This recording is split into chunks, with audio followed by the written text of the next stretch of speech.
Os vilões de Jojo, as diferentes faces do mal. Eita! Eu falei que eu preferia o Dio Brando, o Dio mesmo, tá ligado? Do Joseph. Joseph não, boy. O do Johnny. E a rapaziada veio me tacar hater, pô. Falou, não, Leozinho, o Dio, o dinossauro, é o melhor Dio e não sei o que, mas lá. Enfia a opinião de vocês na bunda de você, rapaziada. Pelo amor de Deus, que o dinossauro é melhor Dio, bicho. Dio Brando. Cara tá maluco. O mal que sabe que é mal e gosta de ser mal. Sendo o tipo mais simples de maldade que eu vou analisar nesse vídeo, o Dio é sem dúvidas o vilão mais icônico que o Araki já... O Jonathan, exato, mano. Eu esqueci o nome dele. Eu sabia que eu tinha falado errado. criou. Dio é a prova de que um clichê bem feito pode sim ser muito bom. Existe uma discussão interessante sobre o Dio a respeito do motivo de ele ser mal. Eu já vi algumas pessoas falando que mentira! ele seria um produto de seu meio, que ele desenvolveu sua psicopatia por causa de seu passado conturbado, passando inúmeras dificuldades, tendo um pai abusivo e lutando pra conseguir tudo. O Diego é melhor em quê, mano? Que essas condições inóspitas pra se viver seriam o suficiente pra fazer com que uma pessoa perdesse completamente seu senso de moral e justiça. Dio era uma criança que nunca fez nada de errado, que nunca fez nada pra merecer tantas injustiças. Mas um belo dia ele encontra Jonathan Joestar, um menino nascido em um berço de ouro que sempre teve tudo o que queria, porém da mesma forma sem fazer nada pra merecer isso. Jonathan e Dio se encontram como dois lados da mesma moeda. Nenhum dos dois fez nada pra merecer o que tem. Eles apenas nasceram em locais e famílias diferentes. O bicho é ruim. No caso, Jonathan recebeu tudo de melhor do mundo e o Dio tudo de pior. E ao perceber essa realidade injusta... Qual a minha parte favorita de Jojo?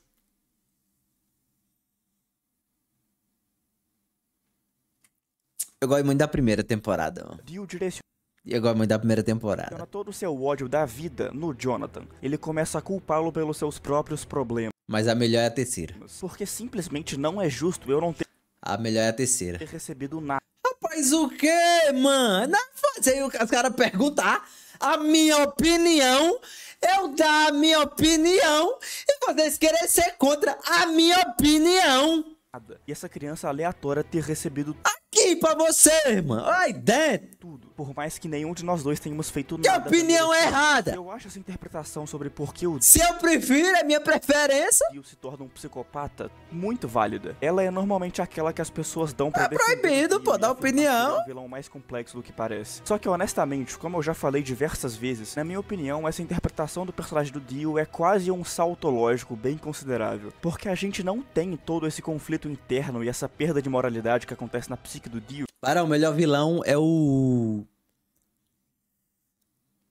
É o nazista robótico. Eu esqueci o nome dele agora, mano. Tava na cabeça aqui, mas eu esqueci. Não mostrados de maneira explícita na história. Phantom Blood só tem 9 episódios, então é evidente que a história não iria perder seu tempo com coisas irrelevantes, tipo desenvolver seus personagens, sabe? Coisas que não importam muito. Eu acho sim que essa pode ser uma visão válida das motivações do Dio, mas eu acho que isso está muito mais pra inferências do que pra uma interpretação objetiva dos acontecimentos que a história de fato nos mostra. Se isso recebesse mais destaque, o Dio certamente ganharia mais profundidade e se tornaria um vilão muito melhor pra quem gosta desse tipo de coisa. Mas Eu gosto do Dio, mano. Porque ele tá falando... Eu entendo, a rapaziada fala, não, o Diego é muito legal porque as convocações dele, como é que... Esqueci a porra do nome, tá ligado? As propostas dele ser vilão é muito mais legal e não sei o que, mas lá. Pô, o Dio, ele é mal porque ele é mal, pô. O cara, os convicções, o cara só é do mal. Ele só quer desgraça. Ele só quer ver a desgraça e falar, para, eu vou lhe lascar. E acabou. É isso aí, mano. Não é obrigado a ter uma história, não. Não é obrigado a ter essa história. Hoje em dia que tem essa raparigagem, tipo, nossa, olha, o cara só é vilão porque a história dele foi contada como se ele fosse um vilão. Mas agora, vendo que ele sofreu na infância dele, agora é totalmente comprei minha pica. Vilão assim também é bom para o Freeza. O Freeza é arrombado, mas o Freeza é de... Por quê? Porque ele quer. Olha. Porque ele quer. Aí ele foi abusado quando ele era uma criança e ele cresceu odiando todos. É totalmente compreensível. Ele passava fome. Aí Por conta... Não, Barão. Os caras é arrombado e pronto e acabou. E é foda. Sinceramente, eu nem acho que essa era a intenção do Araki. E justamente por isso eu prefiro e gosto muito mais da outra interpretação. Ó, você vai ver os vilões de Dragon Ball, eles são arrombados porque eles são arrombados, pô. O Freeza, eu quero conquistar o universo, vou matar todos e acabou-se. O Cell aparece, meu objetivo é matar o Goku e mata todo mundo. O Majin Buu, eu sou a reencarnação do mal e acabou-se. E são vilões marcantes que a gente lembra, pô. Vê se um desses daí fala, ai, quando era criancinha, ai, me jogaram pedras. Porque o Dio é mau. Porque sim, uma coisa interessante que o Araki tenta estabelecer em praticamente todas as partes é criar uma dualidade entre o Jojo e o vilão de sua respectiva parte. E cada... Eu tô ligado que é foda quando o vilão tem uma história, tá ligado? Tem uma trama ali por trás. Mas também é legal quando o cara só é um otário mesmo e acabou-se. E ultimamente a rapaziada tá muito nessa vibe de tipo, ó, tem uma história aqui pra ser contada desse vilão. Tipo, a rapaziada... Tanto que tem um anime que faz isso, né? Tipo, eles contam a história todinha do anime e do nada lança o anime que o protagonista é o vilão, que é aquele do Accelerator lá e tal. Cada vez ele estabelece isso de uma maneira diferente, o que eu acho muito foda. Na parte 4 nós temos o Kira com o poder de destruir as coisas sem deixar nenhum rastro. Aí, ó, esse otário aí, mano, ele só mata também. Ele chega e fala, ah, cadê as mulheres gostosas? Quero as mãos delas. E proda. Bah! Ai! Muito foda, pô! E o Josuke com o poder de reconstruir as coisas de volta ao seu estado original. Ou seja, os poderes dele são literalmente opostos. Na parte 7 nós temos o Funny Valentine com suas motivações altruístas e grandiosas para defender seu país. E o Johnny Joestar, que tem motivações completamente individuais e egoístas, desejando Ele é aleijado. apenas recuperar o movimento das pernas. Ou seja, as motivações deles também são literalmente opostas. Ele quer curar as pernas dele, eu tava ligado não. Um é egoísta e o outro é altruísta. Só que na parte 7 essa dualidade é especialmente interessante, já que o personagem com as motivações egoístas é o herói, pra quem nós supostamente temos que torcer. Esse vilão aí é ruim, esse daí é ruim, cai desgraça. Mas agora na parte 1 nós temos Jonathan Joestar, a personificação da bondade e de todos os valores morais, e Dio Brando, que basicamente representa tudo de ruim que um ser humano pode sentir e fazer. Agora a dualidade entre o herói e o vilão se encontra na natureza deles. É a natureza dos personagens que é oposta dessa vez. De um lado o bem absoluto e do outro o mal absoluto. E eu amo o Jonathan, na moral. Dualidade clara Jonathan é muito foda. Estabelecer só faz sentido se o Dio for mal por natureza. É claro que o ambiente ao redor dele pode ter servido como um catalisador dos sentimentos negativos do Dio, mas eu acho muito mais provável que já estava ditado no DNA do Dio que ele é do mal. Ele já nasceu do mal e estava destinado a disseminar caos de uma forma ou de outra, mais cedo ou mais tarde. O Dio é mal por natureza. Ele sabe disso e ele gosta disso. Pronto. Ele sente prazer em cada ato de maldade que ele faz, e a possibilidade de sentir remorso é uma piada de mau gosto pra ele. Tudo que interessa pra ele é cumprir seus próprios objetivos e destruir qualquer um que entrar no seu caminho. Perfeito, Mas um detalhe muito interessante sobre a maldade do Dio é justamente o prazer que ele obtém ao executar o mal. Muito foda, Barão. Porque se ele fosse um vilão mais sério como o Pucci, ele não brincaria com suas vítimas de jeito nenhum. Ele eliminaria todas elas da... Eu gosto muito desse fato dele ser muito malvado e querer humilhar mesmo, pô. O Polnareff, a cena do Polnareff subindo a escada pra mim, porra, é muito foda, Barão. É muito foda. É uma cena humilhante pra caralho pro Polnareff. Da forma mais efetiva e eficiente possível. E aí, Barão, vai não? Vai subir não? Vai subir não, Barão? Mas isso é fácil demais, é misericordioso demais, é bondoso demais pro Dio. Ele não quer só te ver morrer, ele quer ver você sofrendo. Ele quer alongar e adiar o seu sofrimento o máximo possível. Ele quer te condenar e fazer com que todos os seus descendentes conheçam o terror que ele representa. Ele quer brincar com você, te levar ao seu limite, ver você entregando o seu máximo pra tentar matar ele, porque é isso que dá prazer pra ele. Diferente de todos os outros vilões desse vídeo, o Dio sente prazer em ser mal. E é justamente essa a causa de sua derrota. Todo mundo sabe que o Dio podia ter dilacerado todos os Crusaders instantaneamente na batalha final. Mas o Jotaro, ele só ganhou pro protagonismo, Barão. Porra, não tem cabimento. Todo stand é diferente. E o stand do fila da puta tem um mesmo de parar o tempo do Dio. Mas como ele quer brincar com suas vítimas, ele ficava fazendo gracinha. Então, Por exemplo, fica fazendo o Polnareff voltar os degraus aí, ó. da escada. A causa de toda a existência Sobe aí, meu irmão. Sobe aí. Eu gosto do meme dele parando o tempo e pegando o Polnareff e botando embaixo da escada e subindo de novo. Aí ele, e aí? Vai subir não? Ó, o Polnareff começa a subir, ele para o tempo de novo, aí pega o Polnareff, desce a escada, né? Pega o Polnareff, bota ele lá embaixo de novo, aí sobe. E aí? Não vai chegar não? Vendo por a perspectiva é muito tosca a cena, né? da maldade do Dio acaba Aí, sendo ó. justamente a sua única e maior fraqueza. Porque é esse É muito bom isso aí, de mano. orgulho e infantilidade imensurável do Dio que o Jotaro usa contra ele mesmo. É irônico como a maior causa que o Dio tinha para viver, que no caso era sentir prazer com o sofrimento dos outros, acaba sendo justamente o motivo de sua derrota. Essa é a natureza de Dio brando. Mas isso é legal, isso funciona pra qualquer coisa hoje em dia, mano. A autoconfiança dele é a ruína dele. O mal que sabe que é mal e gosta de ser do mal. Enrico Pucci. O mal que não sabe que é do mal. Como a gente acabou de falar do Dio, me parece apropriado usar esse gancho para destrincharmos o seu querido discípulo e amante, Enrico Pucci. Pucci é considerado por muitos como o tipo de mal mais perigoso, porque diferente do Dio, que reconhece sua natureza maléfica e se orgulha dela, o Pucci é diferente porque ele não sabe. Olha o Pelo compressor! contrário, fica bem claro ao longo da parte 6 que o Pucci tem a absoluta convicção de que tudo que ele faz é pelo bem maior. Ele acha que está fazendo o certo. Ele acha que é do bem. E é isso que torna o Pucci tão fascinante, porque por trás de todas as outras... Eu gosto daquela parte que ele tá tramando, de tramoinha. Ele fala, eita caralho, o menino vai comer a irmã, não pode não.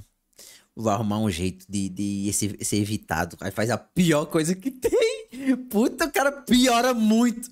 O cara piora tudo. Nas atrocidades que ele comete estão as motivações dele, que o convencem de que ele está fazendo o que é necessário. Dá pra gente falar que o Pucci é o melhor exemplo de os fins justificam os meios. Ele podia muito bem ter essa frase tatuada na própria testa. Ele constrói lentamente essa ideologia de que as pessoas precisam se lembrar do futuro para se preparar Mas ele é um vilão que ele ganhou, no caso, né? para ele. Ele conseguiu resetar o mundo, os caras. Isso é muito foda. Tendo em vista que, como foi demonstrado inúmeras vezes, o futuro é inevitável. Você não consegue escapar do que o destino preparou pra você. E esse tema Ele é o único vilão do Jojo que realmente ganha, pô. está presente em Jojo desde a parte 1, inclusive. Isso também introduz uma discussão muito foda sobre livre-arbítrio, já que o próprio Pucci reconhece a insanidade que seria você viver já sabendo tudo que vai acontecer com você. Imagina viver a sua vida inteira sabendo exatamente quando e como você vai morrer, já sabendo todas as decepções que você vai ter, sabendo todas as vezes que você vai falhar e, como se não fosse o bastante, saber que você não vai poder fazer nada pra mudar isso, sabendo que você não tem controle sobre o seu futuro, sobre suas ações ou sobre sua própria vida. Dessa forma, a ignorância sobre o nosso próprio futuro, ou seja, não saber o nosso próprio futuro, nos coloca em uma posição de ilusão de liberdade, como se a gente pudesse controlar as nossas ações. Porém, como é demonstrado de forma conclusiva e explícita no universo de Jojo, as nossas ações são sim controladas, a gente só não sabe disso. Portanto, mesmo que a gente não saiba, as nossas ações continuam do mesmo jeito.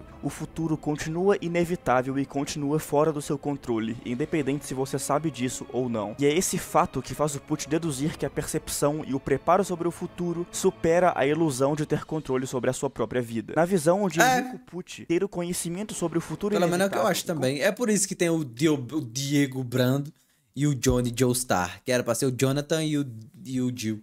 Consequentemente, a bagagem necessária para se preparar para ele é mais válido e E tem também o presidente que parece muito... Esqueci o nome dele agora. Importante do que ter o suposto controle sobre o seu destino, já que, como ele sabe, esse controle não existe. Essa é a ideologia que guia as ações do Pucci. Essa é a visão moral que ele considera como correta, como bem. Isso seria o suficiente O Fanny não parece... Eu acho parecido com o Giorno. para justificar todas as atrocidades que ele comete, tendo em vista que todas elas estão feitas em nome de um bem maior, que beneficiará todas as pessoas, aparentemente. Porém, é evidente que nesse caso não faz sentido uma pessoa simplesmente nascer com essa visão de mundo. Diferente do Dio, não tem como uma pessoa nascer com essa moralidade, nascer com essas motivações ditadas em seu DNA. E é justamente por isso que o Araki fez questão de dar pro Pucci um backstory denso, rico e detalhado de... Ó, a budinha dele marcando.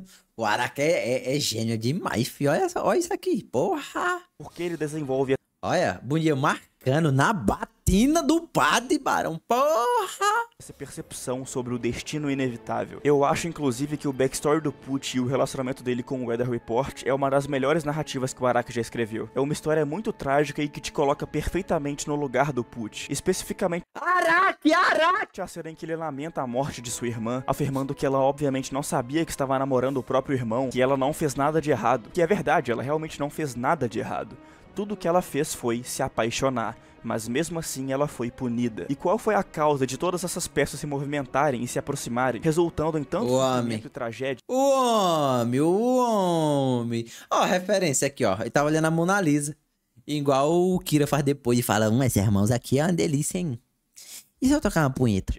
É o destino. A causa de tudo é o destino. E para se preparar para ele e evitar tanto sofrimento, a solução é se lembrar do futuro. E eu sei que eu pulei algumas coisas e dei uma simplificada nessa história toda, porque senão o vídeo ia ter 30 minutos, mas você que já assistiu Stone Ocean sabe que isso é genial. Eu amo o Pucci, que personagem bem feito, que moralidade fascinante. Mas um detalhe importante sobre essa moralidade, que pode ser interpretada como uma possível falha lógica nessa moral, é a seguinte. Tudo bem ele achar que realmente é melhor você saber o seu futuro para se lembrar dele. Não tem nada de errado ele ter essa opinião, essa percepção sobre a vida. Mas o problema começa quando ele pretende impor essa visão de mundo para outras pessoas, sem dar a elas o direito de escolher entre se lembrar de seu futuro ou não. O que faz com que o Pucci se torne realmente do mal não é essa ideologia maluca propriamente dita, é ele querer impor ela para todas as pessoas do mundo sem o consentimento delas. É isso. E também o fato de que ele mata pessoas, né? Mas isso é menos relevante. Porém, esse Caralho, mas pô. detalhe é novamente justificado pela própria percepção do Pucci, que por ser muito convicto e religioso, coloca por trás de todas as suas ações a narrativa de que essa seria a vontade de Deus, que ele é um enviado de Deus na Terra, cumprindo apenas o seu dever divino. E se a vontade de todas as pessoas se lembrarem de seu futuro é a vontade de Dio, a vontade de Deus, então essa vontade é automaticamente correta e justificada. Essa vontade é automaticamente do bem, o que é, de novo, mais uma justificativa para o Pucci não saber que é do mal, porque ele está apenas cumprindo a vontade de Deus, e como Deus seria do mal? Isso não faz nenhum sentido.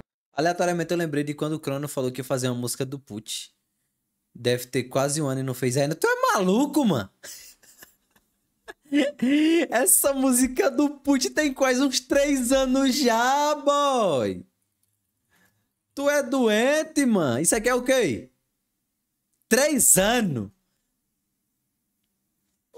É outra? Ah! Essa música é muito boa.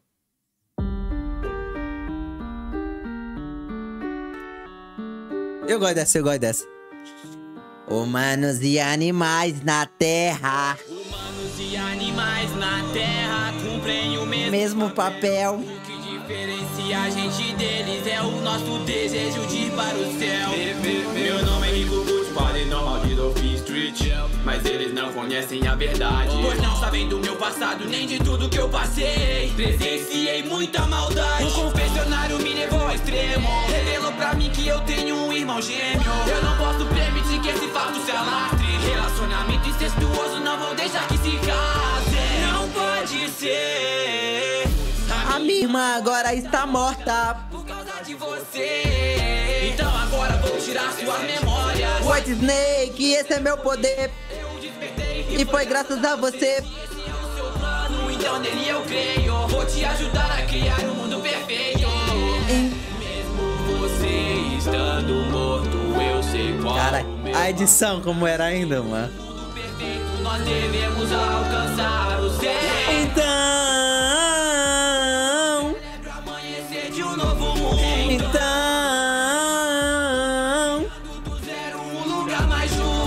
esse é o poder do White Snake.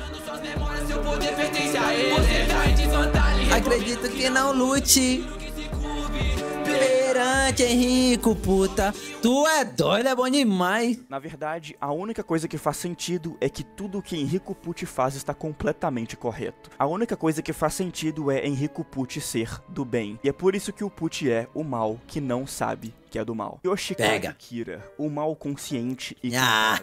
Kira, o amor do meu coração, compartilha várias semelhanças com o Dio, mas ao mesmo tempo... Eu gosto muito, mas eu acho muito arrastado essa daí, mano. Uma diferença muito fundamental. Eu acho muito arrastada a parada do Kira e tal. Mental com ele, que faz com que Mas ele é um ótimo vilão. Ele seja um tipo de vilão completamente diferente e um tipo de mal completamente diferente. Igual o Dio e diferente do Pucci, eu acho justo afirmar que o Kira também sabe que é do mal. Ele sabe que é errado matar mulheres. E eu também acho justo dizer que o Kira sente sim prazer em matar mulheres. Afinal de contas, ele é clinicamente um psicopata. E psicopatas sentem prazer nesse tipo de coisa. Porém, o que separa o Kira do Dio, na minha opinião, é o fato de que o Kira... O Hayato tomando banho lá aqui, ó.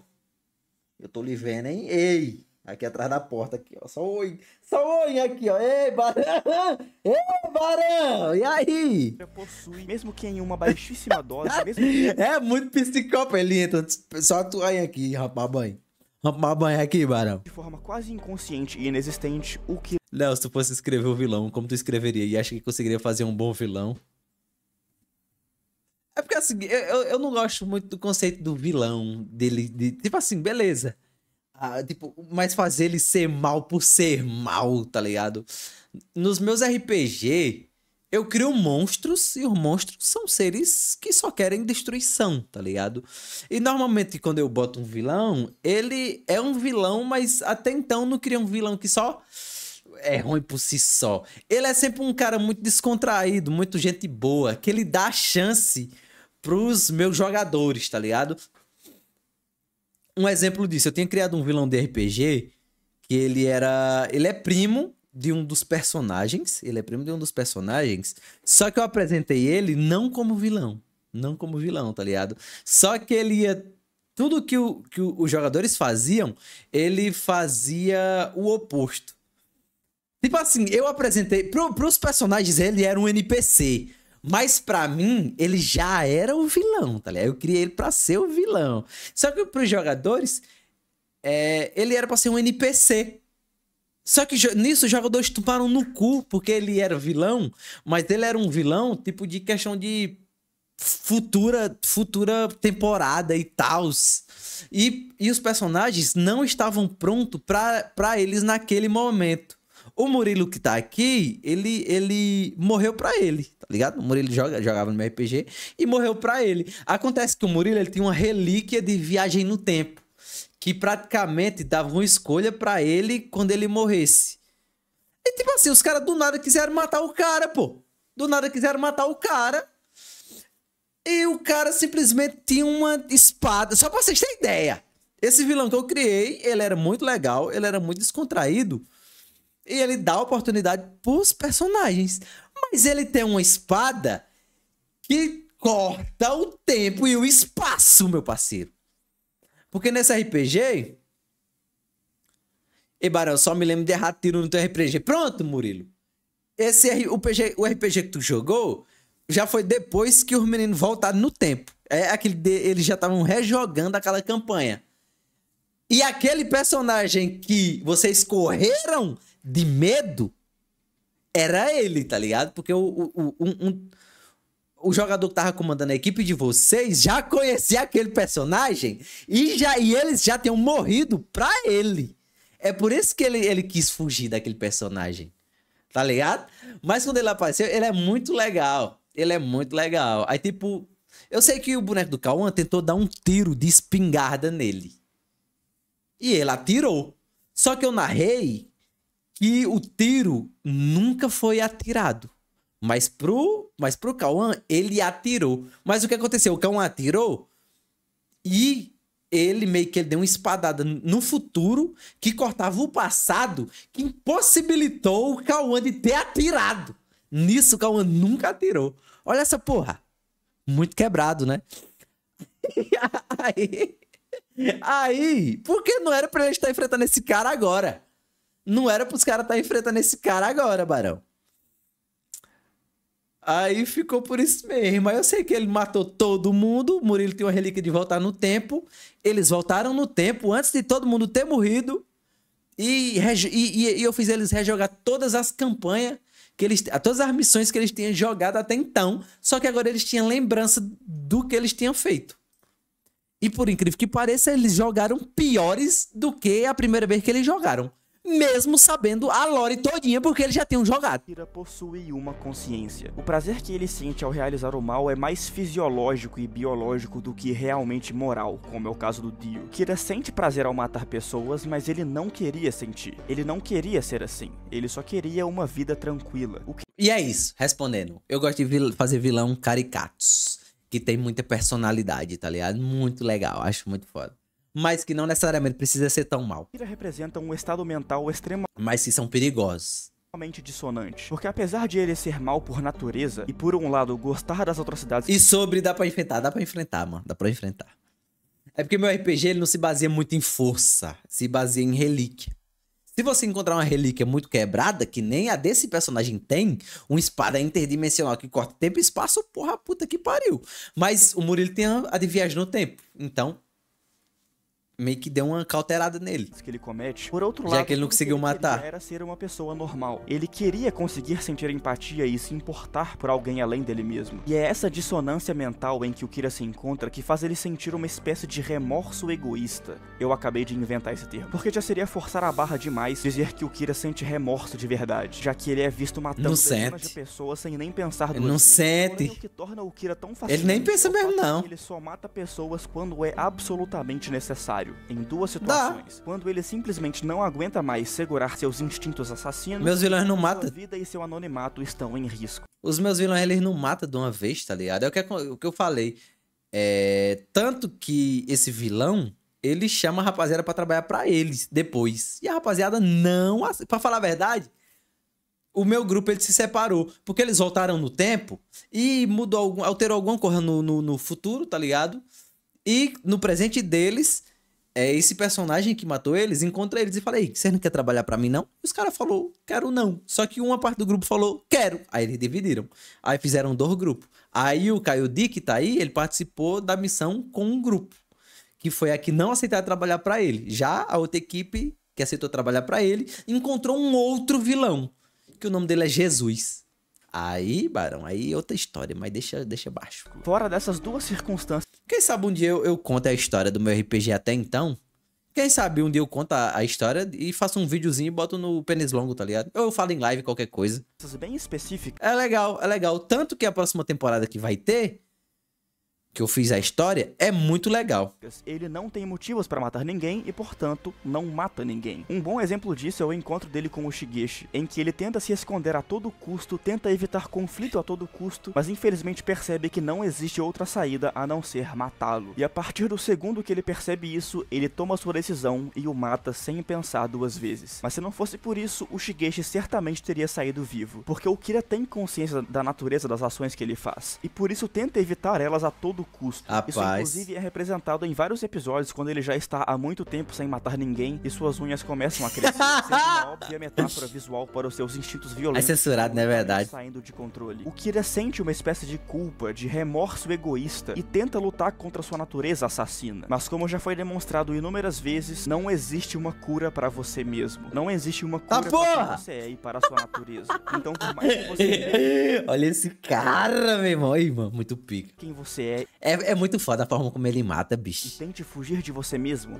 nada mudará o fato de que você é Yoshikage Kira, um homem de 33 anos que mora na parte nordeste de Moryu e é um assassino em série. Mas como eu já discuti no meu outro vídeo próprio sobre o Kira, uma discussão muito interessante rodeia esse personagem a partir do momento em que ele começa a viver como o pai do Hayato. Porque apesar de ele ter dito pra si mesmo sua vida inteira de que ele só se importa consigo mesmo e é incapaz de sentir empatia por alguém, a partir do momento em que ele começa a agir como o marido da Shinobu, ele passa a genuinamente se importar com ela. Isso intensifica ainda mais a dissonância que ele já tinha presente dentro de si mesmo. Porque tudo que ele fez durante a sua vida inteira foi para satisfazer a si mesmo e aos seus próprios instintos, mas de repente ele começa a se importar com outra pessoa e busca atender os desejos dela também. E como isso é possível? Existem várias interpretações possíveis para isso, mas uma delas é a possibilidade remota de o Kira realmente ter se apaixonado por ela nos poucos dias que passaram. Seria foda. Juntos. E a outra que eu acho bem mais... Seria legal, mas Eu creio que não. Provável seria que o Kira está se auto-enganando para se convencer de que ama a Shinobu, mas tudo isso vem da necessidade que ele tem de proteger seu anonimato, o que significa que o suposto amor que ele sente por ela ainda é de natureza egoísta. Sim, ele só pensa nele mesmo. Como ele sempre foi. Mas de qualquer forma, o fato inquestionável é que o Kira genuinamente começa a se importar com sua esposa. Isso me faz pensar se o Kira é o único vilão desse vídeo que poderia ter uma vida diferente, que poderia ser um cara normal com a vida tranquila que ele tanto quer, mas infelizmente ele recebeu de nascença esses instintos assassinos que o impedem de ter isso, por mais que ele lute tanto para negá-los. Infelizmente, Yoshikage Kira nunca conseguiu escapar de ser o mal consciente e culpado. Diávolo, o mal oculto e cíclico. O Diávolo tá longe de ser o vilão favorito da maioria das pessoas. Eu gosto do Diávolo, mano, mas eu acho que dos vilões tudinho, eu acho que ele é o... Ele fica muito distante de qualquer outro, tá ligado? Mas eu acho sim que ele tem vários méritos narrativos que as pessoas simplesmente ignoram ou não percebem que são sim muito interessantes. A dualidade que ele tem com o Giorno também é uma das mais legais. É porque ele fica muito escondido, né? Tipo, a maior parte da temporada, eita, quem é? Quem é o chefe? Quem é o chefe da máfia italiana? Quem é? Eita, quem é? Aí, tipo, só a sombra aparecendo, aparece um gordão lá e não sei o quê. Aí, depois é que a gente vai descobrir que o maluco que já apareceu no começo do anime, aquele doente, velho, é o vilãozão. Você fala, eita, porra. Porque um Ei, mano, na moral, agora aquela habilidade de você cuspir gilete e as caralho. Mas eu acho que a parte que eu fiquei mais incomodado nesse desenho foi nessa. Um aspecto muito importante da personalidade do Giorno é o fato de que ele está sempre aprendendo com o seu passado e se adaptando às novas situações. Toda a motivação dele vem dos traumas que lhe aconteceram na infância e de suas experiências passadas. É muito interessante como em cada luta subsequente, a gente consegue perceber o que o Giorno aprendeu com seu último adversário e como ele nunca comete o mesmo erro duas vezes. Quando ele vê que algo está dando errado, ele aprende com seu passado e se adapta imediatamente. Mas o Diávolo é o exato oposto. Ele não busca aprender com seu passado, ele busca apagar e destruir o seu passado. É verdade. Isso é demonstrado de forma bem clara no É a mãe dele que é enterrada, mas esquisito. relacionamento dele com a Trish, já que ela é o último resquício do passado que ele tem, e justamente por isso ele quer matá-la, ele quer convencer o mundo de que o seu próprio passado nunca existiu. Isso tudo vem de um profundo medo que o Diávolo tem do passado, por isso ele busca negar suas experiências passadas, e além disso ele busca negar a própria existência. Você já deve saber que Diávolo significa diabo em italiano, e existe uma citação muito famosa sobre o diabo que é a seguinte: o maior truque que o diabo conseguiu fazer foi convencer o mundo inteiro de que ele não existe. E obviamente é muito apropriado que o Diávolo tenha exatamente esse objetivo, de se manter oculto, convencer o mundo inteiro de que ele não existe. E justamente por isso ele busca apagar a própria existência da consciência das pessoas e negar o seu passado a todo custo. Porém, essa acaba sendo justamente a maior fraqueza do Diávolo, porque ele negar o passado faz com que seja impossível que ele aprenda com seus erros anteriores, e o coloca em uma posição de cometer os mesmos erros de novo e de novo. Isso inclusive é demonstrado no próprio método de luta dele, que é de novo muito contrastante com o Giorno. O Giorno sempre avalia como cada situação é diferente da outra e busca a maneira que o Giorno ele vence de uma maneira muito esquisita, né? Muito legal. Inimigos diferentes do mesmo jeito. Real. Porém, o Diávolo, por ser incapaz de aprender com seus erros passados, sempre usa exatamente o mesmo método de ataque. Ele é tipo aquele jogador ele chega por trás e dá um morro. Só sabe ficar spamando o mesmo ataque. Ele literalmente enfrenta todos os seus inimigos do mesmo jeito. Ele ativa o poder do King Crimson de pular 10 segundos no tempo e procura uma oportunidade de aplicar um único golpe fatal no seu oponente. Porra, mas é porque também é quebrado. Faz isso com o Abakio, faz isso com o Bruno, faz isso com o Narantia, enfim. O Diávolo representa o mais puro estado da compulsão à repetição. Ele nega a existência de seu passado e por isso só é capaz de repetir as mesmas ações, os mesmos golpes, os mesmos erros. E é evidente que esse golpe funciona com alguns de seus oponentes, mas no momento em que ele encontrou um inimigo que sabia lidar contra o único golpe que o Diávolo tinha, ele foi derrotado. E eu acho uma ironia poética maravilhosa que a morte do Diávolo é justamente ele entrando em um ciclo infinito de mortes, que se repete cada vez de uma maneira diferente, mas ele continua morrendo de novo e de novo, para todo o sempre. Esse me parece um fim muito apropriado para alguém incapaz de sair de seu próprio ciclo vicioso de repetição, alguém marcado pela própria maldade cíclica e oculta. Não é à toa que ele morreu repetidamente de maneira diferente. Tá morrendo até hoje, boy. Ele tá aí morrendo aí até hoje. Até hoje. Até hoje ele tá aí morrendo, mano. Cadê o Cars? O Cars deixa baixo. Ninguém não liga pro Cars, não. Eu acho que dos personagens tudinho, o Cars é o mais bunda. É o mais bunda. Deixa baixo, nem que Cars. Nem existe. Nem existe. Nem tá voando no espaço. Pronto, pronto. É, aí, ó. Tome. É isso aí.